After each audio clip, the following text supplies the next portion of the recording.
Today on Focal Point's special Black History Month episode, we're going to learn about the college's Center for Male Engagement program with support coach Kevin Covington, explore the Black History Month Poetry Jam, and see what students have to say about the subject of race in America today. Stay with us.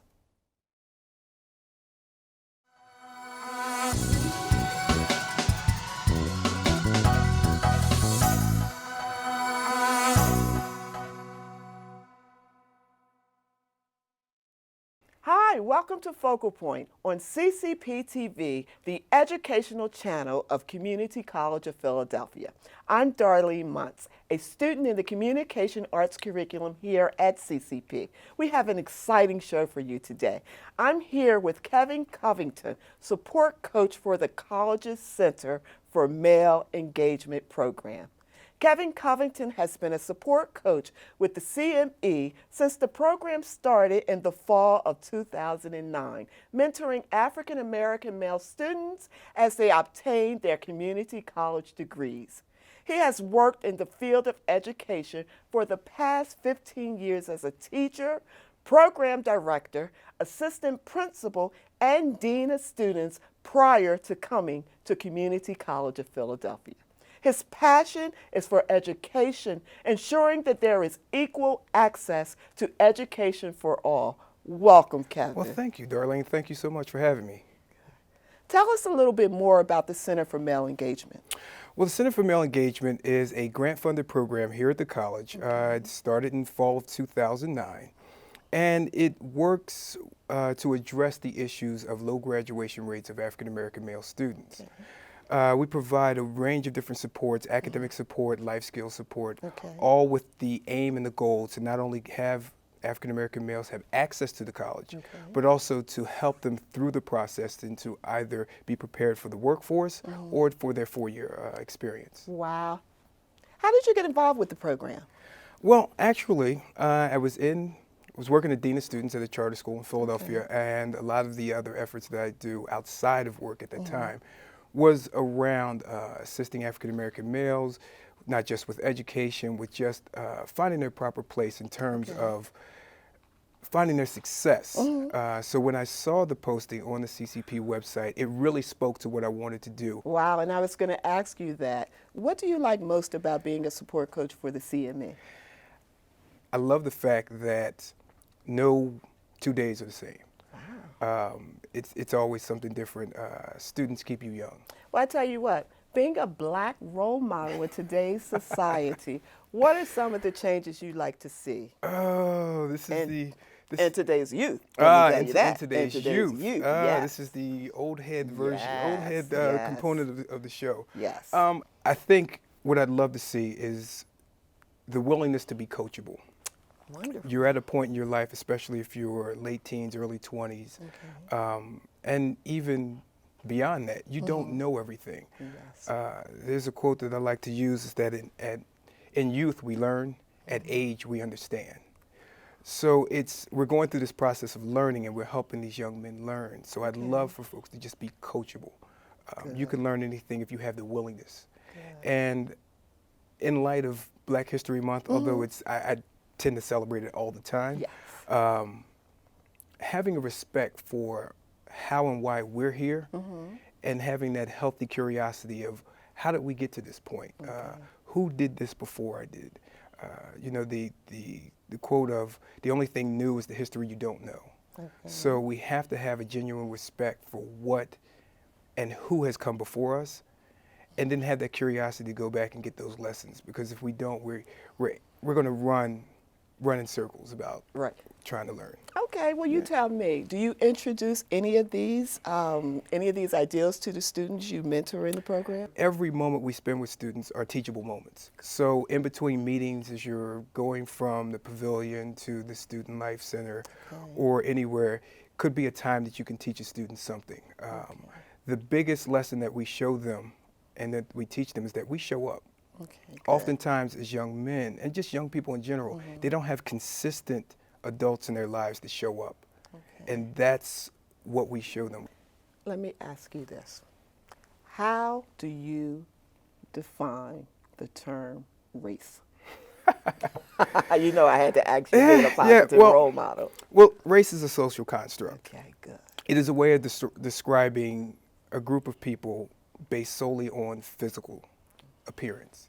It says nothing about their capabilities, their aptitude, their potential, nothing about that. So it's a very narrow way to describe a large group of people. And we've seen in this country it's a way of separating and oppressing people. It's sometimes can be used to describe someone's ability, their potential, when really you don't know anything about them other than the color of their skin. So I think what's really important is that we start to understand the importance of ethnicity. Ethnicity then speaks to your culture. Ethnicity speaks to your geographical location or your geographical history, where you're from or where your people are from. And then we can learn more about who you are. That doesn't always automatically say you're going to know who that person is, but it gives you a lot more than just knowing someone's race. Okay, great. Well, I tell you what are your thoughts on the recent police brutality cases? It's unacceptable. Very good. It has common themes. If you go historically, go through the movie Selma, you go through the civil rights movement, anytime you want to oppress someone, it seems like the police are used to do that. But I think the key is that you have to see people as human. Go beyond race, even beyond ethnicity. See people as human and treat them as you want to be treated. That's what I was going to ask you. Do you think it was racially motivated? I think you can't paint it with a broad brush and say every incident of police brutality is race-based. Okay. But I do think there are race components to certain cases. Right. There's that misunderstanding. I think a challenge is that the police, oftentimes, when you're looking at specific officers involved in these cases, aren't from the neighborhoods that they police. They have no ties with the neighborhood. So therefore you start to treat people as inanimate as this mug or this table. You know, I'm assuming some things about you, and then when that flies in the face of my assumption, I have then the power to oppress and beat you. Well, you tell me this. If you could come up with a few solutions for the problem, what type of solutions would you come up to? Community involvement with police. I think everyone, needs to have a civics 101 lesson. Exactly, try to figure out who are the powers that be, who have the right to govern, who have, what is the role of each citizen in society. We can do trainings, but that's just workplace training. What really has to be retrained is the mentality of the people who are charged with being responsible for a whole neighborhood. So that then tends to be a lot more heavy lifting than assigning Officer Smith or Officer Daniels a one-day diversity training, but you're not changing his mindset. You're not changing where he is or where she is in that. So I think the effort needs to be ongoing, and we need to not have an us versus them, but a we. Has the CMN hosted any type of rap sessions or poetry or anything concerning this police brutality? We have venues for students to speak their minds. So we have a sessions called Real Talk. At the CMA? At the CMA, at the Center for Male Engagement. So what Real Talk entails is we meet the second and fourth Thursday of the month, and the support coaches kind of facilitate. So we'll bring out a topic or two, but it's really student-led. So we talk about the Mike Brown incident. We talk about police brutality in general. We talk about policing in your neighborhood. But we also talk about economic development in the African American community. We talk about hip hop and the hip hop culture.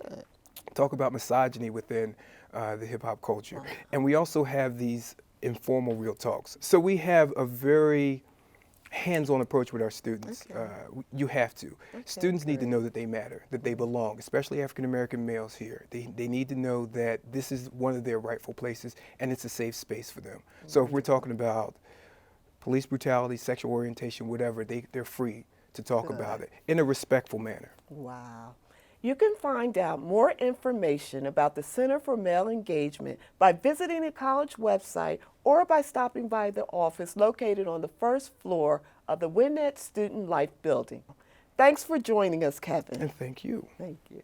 And we're looking forward to what the CME has to offer this semester.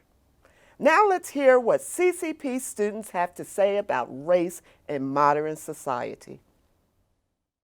I think the police department does target certain ethnicities. Especially African Americans, you know, because first of all, African Americans, when we're born, we're like, it's that stereotypical image that we are all, you know, bound to do something wrong or always in the process of doing something wrong. As a human being, we all have rights to be our own person. So why try to stop the other person from being who they are? We've always been like sort of a racist society, so they kind of create statistics that certain ethnicities commit more crimes because the police target them. So it's kind of like a self-perpetuating type of thing.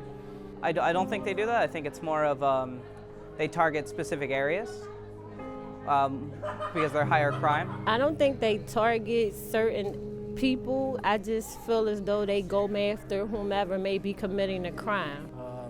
I've been a victim of this. I used to live in Olney, and then a lot of times I would just be walking around and they would stop me for no reason.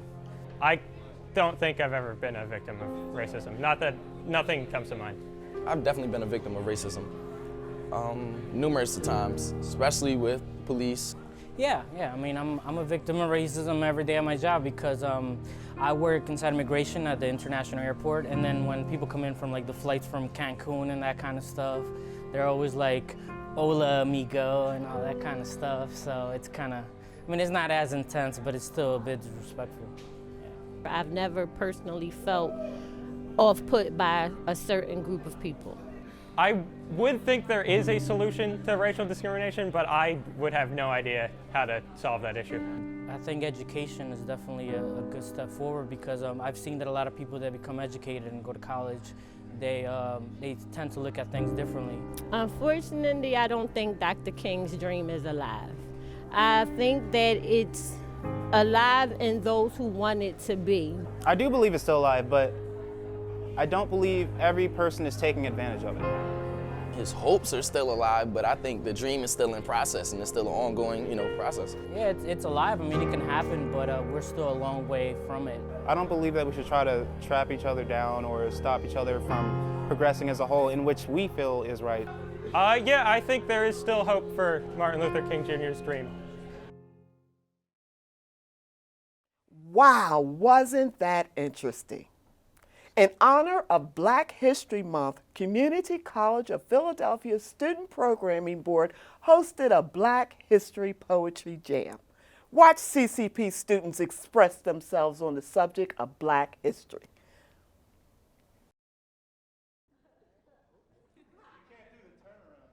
Oh yeah. Oh yeah, that's what I'm talking about right here. Do y'all feel the mood? It's the mood, right? There it is, there it is. Snap it up, snap it up. Y'all having a good time, man? Y'all having a good time? I'm having a good time. Well, we gonna have a good time on this intermission.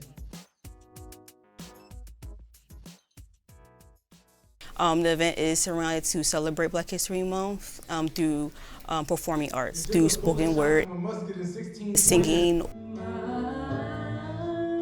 or rapping. So we wanted to do something different as far as celebrating Black History Month. Out of the matrix. I was told to take this and make it my life. But when I stayed on Earth, I lost some of my sight. My relationships inspire me so much. You know, people try to be all individualistic, because that's what our society encourages, to be like, go get 'em, individual. But the fact is, we're all connected. And it's not about what makes us different, but more about what makes us the same. I say everybody inspires me. Small things, big things, it all inspires what I write, so everyday stuff really inspires me. Who? People. Other people. Other people doing their art.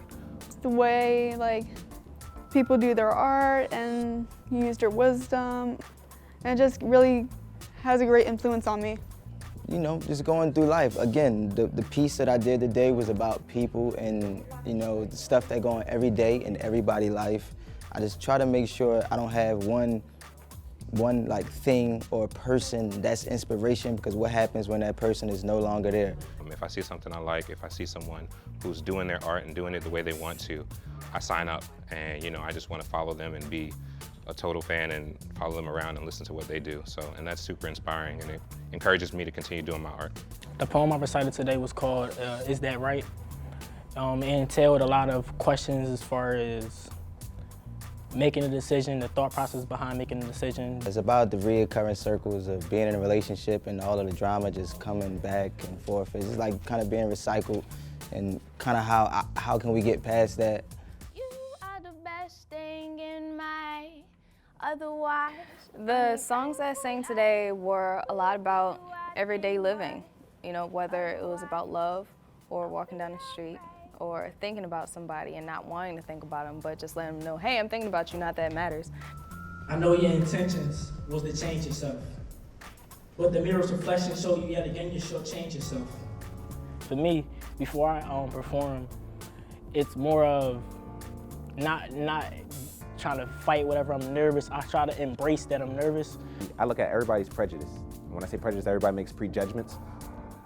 So if you already have an assumption of me, you might not get the real me in your mind. Your perception's already twisted. So I'll be wondering if people will get the full me when I'm up on stage.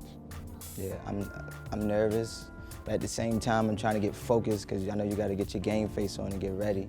So I go through the stage of being nervous, then the stage of being hyped, and then once I get on there, I just don't feel nothing. I just do what I got to do. I just deliver.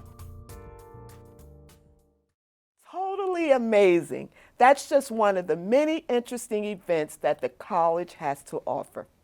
Well, that's it for today. I want to thank my guest, Kevin Covington, and the viewers for tuning in.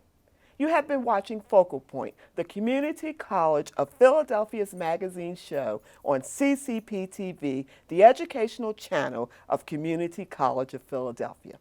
All the segments for Focal Point are produced by the students in the digital video production curriculum. I'm Darlene Monts, a student in the communication arts curriculum here at CCP. See you next time.